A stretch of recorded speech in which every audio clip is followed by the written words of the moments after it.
ये रामायण ट्रेन कुछ ही चल क्षणों रही है। में श्री रामायण यात्रा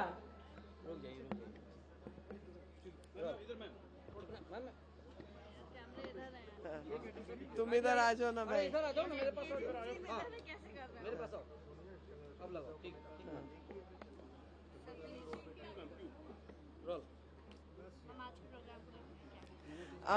आज रामायण यात्रा की ट्रेन जो है वो चल रही है, जो कि 19 दिन तक की यात्रा है और 9 स्टेशंस पे रुकेगी और 9 जगहों पर जो कि रामायण से जुड़े हुए स्थान हैं वो सभी यात्री जाएंगे। और आपको प्रसन्नता होगी जानकर कि ये सब यात्री जो हैं भारत के बाहर से आए हुए लोग हैं, जिन्होंने पहले से तय किया था कि जब प्राण प्रतिष्ठा हो जाएगी तो ये लोग अपनी इस धार्मिक यात्रा पर निकलेंगे।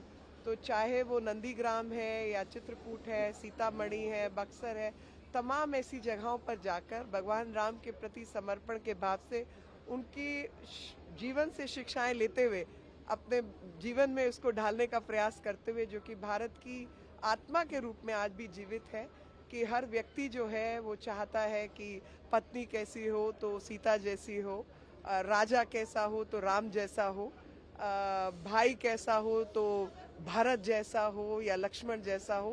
पूर्ण समर्पण के भाव से प्रेरित होते हुए और हमेशा सिद्धांत और मूल्यवादी आदर्शों को समाज में स्थापित करने की जो एक परंपरा है इस देश की, वो कहीं ना कहीं रामायण के इतिहास से जुड़ी हुई है। और आज सब लोग जो इस ट्रेन में यात्री के रूप में आए हैं वो भारतीय मूल के लोग हैं जो भारत के बाहर रहते हैं, लेकिन भारत की परंपराओं से, भारत के इतिहास से पूर्ण रूप से समर्पण का भाव आज भी रखते हैं। और इसीलिए इस यात्रा का प्रबंधन रेलवेज ने किया और मैं रेलवे के जितने अधिकारी हैं हमारे, खासतौर पे डीआरएम और जैन जी जो कि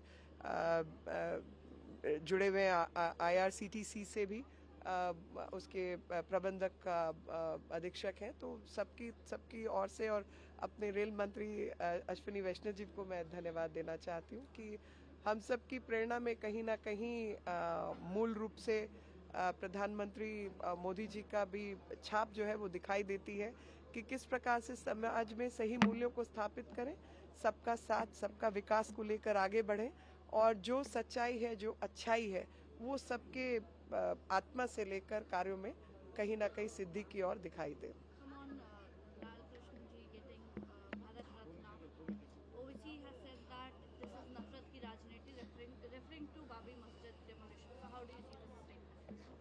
I think what Mr. Owaisi needs to know is the nafrat which this सभी यात्रीगण से civilization. निवेदन है, कृपया आप अपने स्थान ग्रहण कर लें क्योंकि मात्र 2 मिनट के पश्चात ट्रेन चलने वाली है। So I think Mr. Owaisi, who I think is a well-read man, will do well for himself and for the community by reading the details and the history of how Ram Janmabhoomi was converted into Babri in the first place, and how the destruction happened in this country, not only of the physical material structures, but the civilizational values which this country possessed over a long period of time.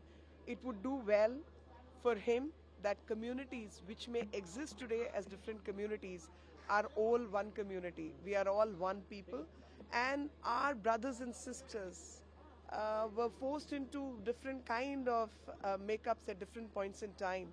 If genetically tested, we are all one people, and that oneness and the principles, that soulful values exist in this country because somewhere in the memories we are all deeply connected and rooted people. So I can only say that Mr. Owaisi has to read all the atrocities which have happened in this country, and he should align himself with the original people of this country, the original values of this country, rather than the values of invaders and destroyers who destroyed a whole lot of systems in this country, including civilizational values. CM Kejriwal has alleged that BJP has asked him to join the party.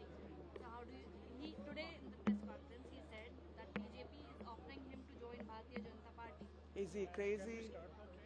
I can I can only laugh at him. Sometimes he says